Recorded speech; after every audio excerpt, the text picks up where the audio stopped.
We're ready? Good morning, everyone. It is Friday, May 13th of 2022. And this is our Jobs Committee.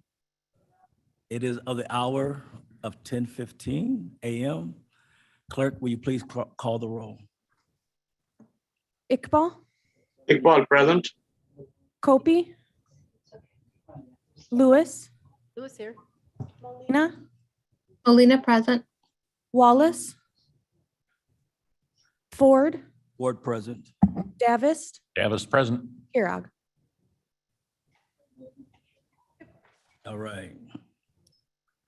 Can I get approval of minutes from April 22nd? So moved. Second. All right, moved by Mark, second by Lewis. Any questions or comments? Seeing none. Clerk, please call roll vote. Iqbal, Yes. Lewis, Yes. Molina, Molina, yes. Davis, Davis, yes. Ford. Ford, yes. I see that we have my friend Scott online. And we Good are- morning, Mr. Ford. Good morning, have how you two- doing? I'm very well, thank you. We have two items for you today. First, we have our financial reports, and I will gladly ask my colleague, Maria Gonzalez, to join us and review those with you. And then I do have an action item for your consideration later. All right. Good morning, everyone. Thank you, Scott. Thank you, Chairman Ford. Starting on page 3 of your report, you will see the WIOA 20 grant information. We are just about done with this, with these funds. If you will look in the middle section that says obligations, accrual, and expense breakdown. For the adult and dislocated worker, we have a smidge, just 2% and 3% of outstanding invoices that were paid in future months from this reporting. Once we have paid all of that out, we will have fully spent down these grant funds. We are still below the belt, below the mark of the 50% training at 46%. So far this program year with the WIOA 20 grant, we have spent over $44,000 in on-the-job training programs, and there's still a little over $11,000 outstanding. Once I get the final invoices to pay those out, then those will be cleared up. On page 4 of your packet is the WIOA 21 grant. We have to work both of these grants in tandem to make sure that we fully spend down the older one, and then at the same time work to ensure that we will hit the benchmarks for the new one, which is this WIOA 21 grant. Here you'll see that based on what we report to the state would see that we are running low on our obligations in terms of hitting the 80%. But when we still factor in everything that we have anticipated in spending, we are still running shy. We have been, again, in constant communication. We've been brainstorming, trying to figure out different ways to ensure that we hit the 80% when we get to June 30th reporting. Here, we started to report some more on-the-job training projects to the tune of $59,000. We also have 3 incumbent worker training projects that equal $87,000. Next, on page 5 is the trade grant. We have until September 30th to spend down the full allocation for this grant. If you will see, 61% of the funds that have been allocated have gone towards the training aspect of it. So again, we have until September 30th to fully spend this grant down. Any questions? Any questions or comments? All right, thank you. Moving on to our resolution, authorizing agreements for the Workforce Innovation and Opportunity Act and Trade Adjustment Act programs for program year 2022. Yes, if you will turn to page 37 of your packet, you'll find a resolution and a summary authorizing acceptance of federal funding for fiscal year 2022, as well as various contracting actions for programming for adults, dislocated workers, and youth. All these contracts have been reviewed and authorized by our Workforce Development Board. And at this time, we're recommending you forward this on to the full board for consideration. Can I get a motion? Motion? Lewis, second? Davis, second. All right. I was waiting to see if you moved. Hey, give him a chance. Yep. Half a second is long enough. Any questions? Pretty simple when you're getting money like this. Don't want to say no. So no questions, comments. So clerk, please take a roll vote. Iqbal, Iqbal, yes. Lewis, Lewis, yes. Molina, Molina, yes. Davis, Davis, yes. Ford. Ford, yes. All right, moving on. Comments by chairs. I just want to say that we're almost mid-year, so the thought would be for us to get together and start making the agenda for our meetings, our topics, I should say, for our meetings for the rest of the year. The one thing I want to add to it that I've talked about that's never been done is another roundtable discussion, and it would be an IT table discussion. I would like to add to the list. Davis, you got anything? The IT aspect is timely. Sitting in a meeting in this very room this week, talking about how there's nothing that we do here anymore that isn't touched by IT. I think it was happened to be an admin and doing some restructuring there, but it's so true. I mean, there's almost no activity we have that IT doesn't touch in some way. So to ignore that idea when we're delving into these, efforts we'd be remiss. And I guess my only other comment is one that I suppose is obvious to everyone, that I don't think I've ever witnessed a time quite like this. Kudos to everybody involved, to Scott, to the members of this, everybody that's trying so hard to get people trained and to work. I've never witnessed a difficult time to get people to work. And I don't know I'm sure there's many layers to that answer as to why, but I'm happy that we're still trying, that we're still swinging in here, and trying to make it possible for as many people as we can. So wish I had more answers, but Yeah, don't we all? All right. Any comments anybody want to make? Go ahead. I just have a question. So I listened to the WIOA board reports and everything like that. And then today we're giving money to the African Men of Unity, the Boys and Girls Clubs and those. Can we get some reports that like I'm gonna call them success stories? Like, what do we actually, all this money keeps going places, and I keep thinking, it's gotta be doing good stuff, so let's hear about that. And I don't know exactly who we address that to. Yeah, I guess we never did make those to I know through workforce development, we had some very good success stories presented to us. The kind that can almost bring tears to your eyes. But we can take a look at that. Yeah, it's always good because, this is a lot of money that comes through, this group, and we got to make sure that we're really supporting it, first of all. Well, And the way you support activities a lot is by showing success stories. and anybody out there that has reservations or doubts, like, well, is that really going to work for me? No, I love that idea, and you're right. We've heard some of them, Ron. I mean, they are very moving. We should probably be sharing them more. Yeah. See if we can make more people cry. Oh, yes. I mean, feel good. Let's get Ron Hain in here. He makes everybody cry.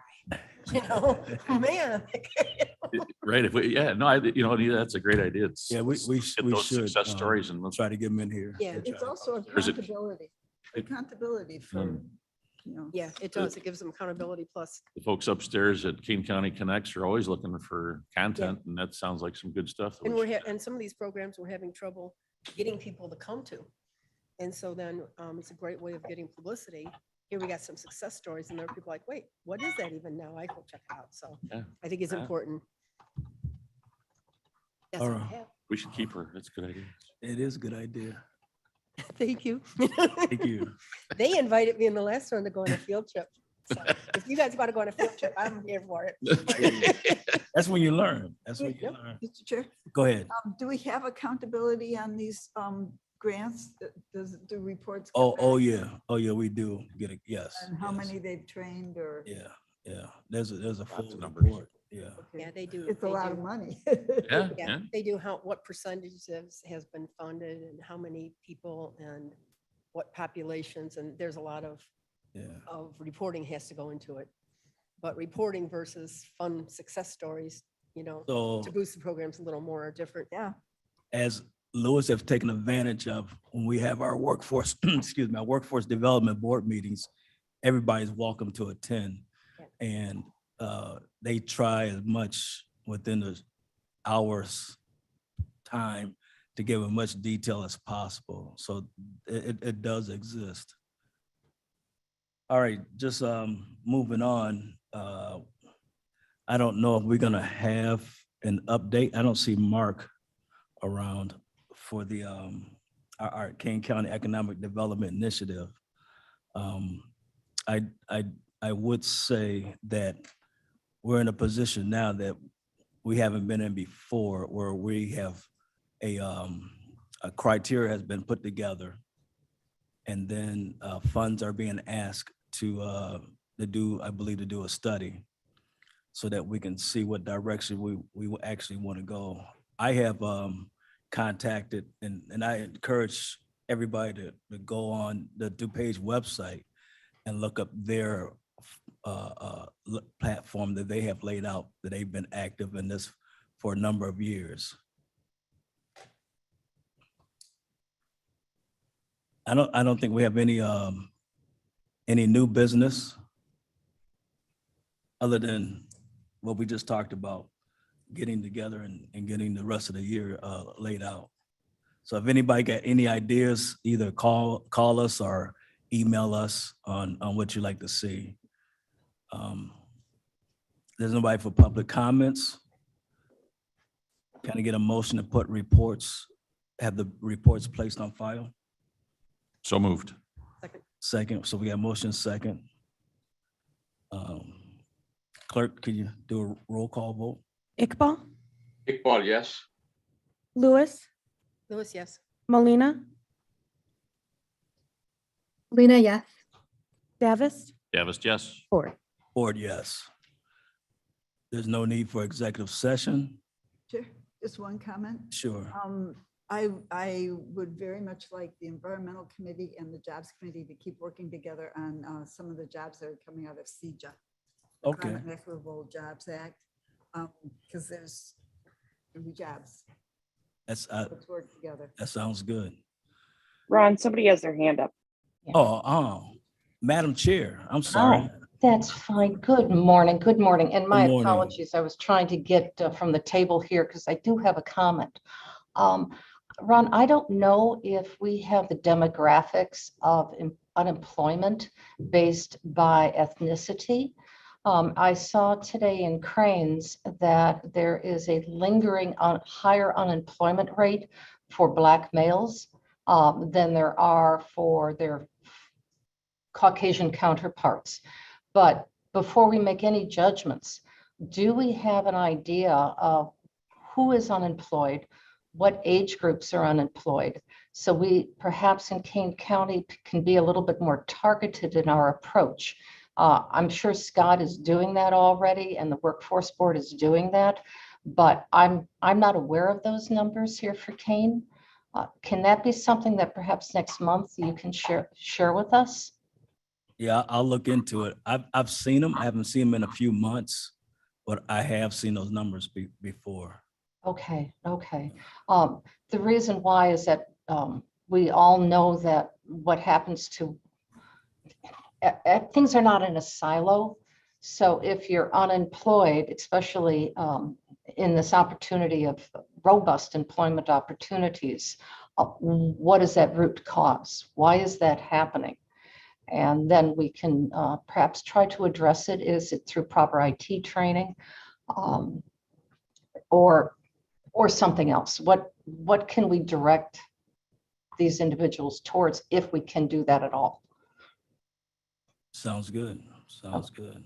Thank you. Thank you. All right. As just a follow-up thought to that, not Ron, maybe you've seen something. I saw an article once that talked about the inherent bias in reporting that skews the number. I know it's there, but sadly, as a society, don't even necessarily report the findings without some bias in them, which then makes the number, which gives you a little different look, a different perspective on who's really unemployed or at what percentages. I don't know. Right. And I don't know how you attack that one exactly, but all good stuff to know to try to figure out answers. It is. At least we're aware. At least we have the data in front of us. Right. Awareness is a good start, right? Mhm. Yep. It's a good start. All right. Seeing nothing else. Yeah, Mr. Chairman, Sure. I have my hand up. Oh, I'm sorry.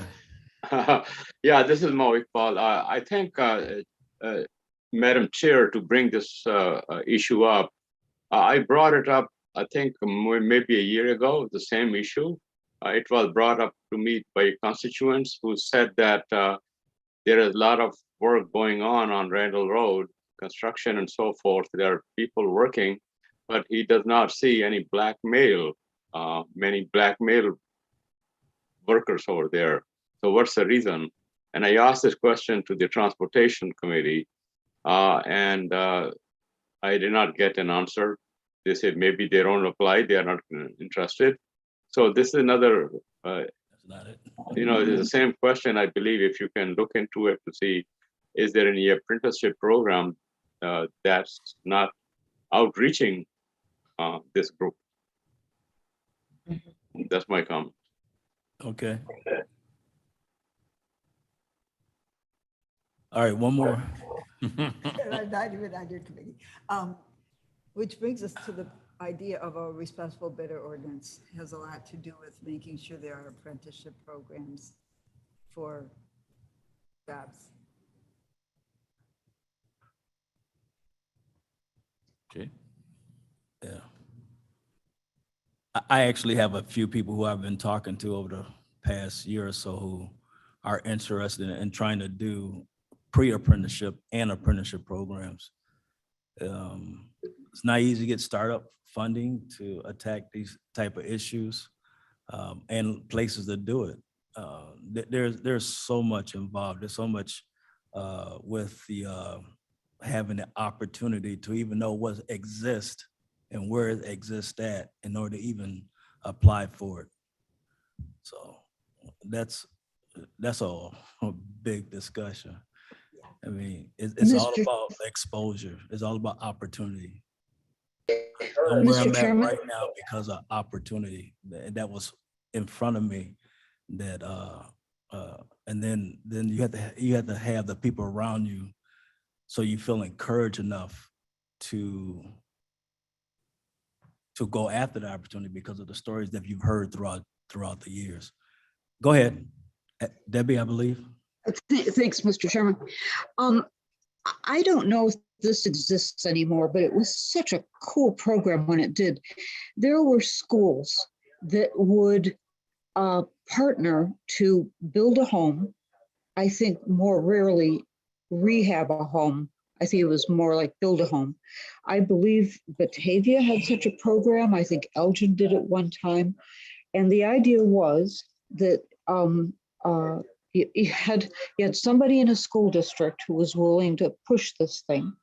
And they would do outreach to contractors, and frequently somebody would donate a piece of land, or they would try and find one that was affordable. I remember that was one of the sticking points, was finding a piece of land you could actually afford to buy and build on.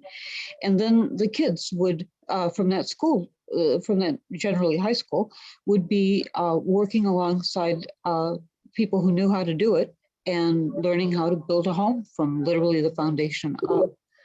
And then at the end, sell the home and pay what needed to be paid and bank any profit for the next piece of land that they would buy. It was just, does anybody do that anymore? Do you know about that? I know East had, District 131 used to, they're not doing it currently. District 131 has gone through kind of some, I'm gonna say hard times on their trades and jobs. They're looking to kind of rehab that. That was a program I thought was so cool. But I think over the last few years, there's been so much emphasis put on getting these kids into colleges. And we've talked about it here that we've kind of forgot about trades. We've kind of forgot about getting kids going. And I'm going to segue into something that I'm excited about, which Ron knows about. District 131, we found out that they don't have like career jobs kind of training and even a jobs board for kids can go to look for internships and apprenticeships and summer jobs and all that kind of stuff, because somewhere that position got eliminated years ago. So we are on the verge of getting a community group in there, and Ron and I, our jobs committee is going to be a little part of this, and VIA and some of those kind of people to actually like man that one day a week or several hours and take care of getting those jobs up there and posting those apprenticeships and talking to kids and seeing what we can do to help them with whatever they need from, the business side. And I think that we may end up hopefully using this as model to kind of get into some of the other schools. So I'm excited. So I had to share that with you. You are completely wonderful. Thank you. okay. All right, Mavis, one more. Maybe we could partner with Habitat for Humanity. Or maybe the schools could partner with Habitat for Humanity. They're still building houses, I think. They are. It's I'm not trying to go into too much detail, but I did some volunteering one time for a project that we were dealing with this. I wasn't with the city still, but some people who were involved with the city, and I believe it was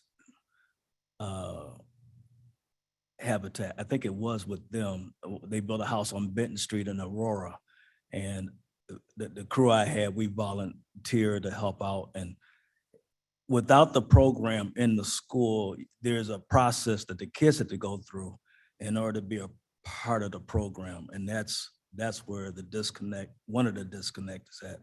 But there's a whole nother situation far beyond that with even the trades as it is. And I've talked with the unions about the situation, have had meetings with them.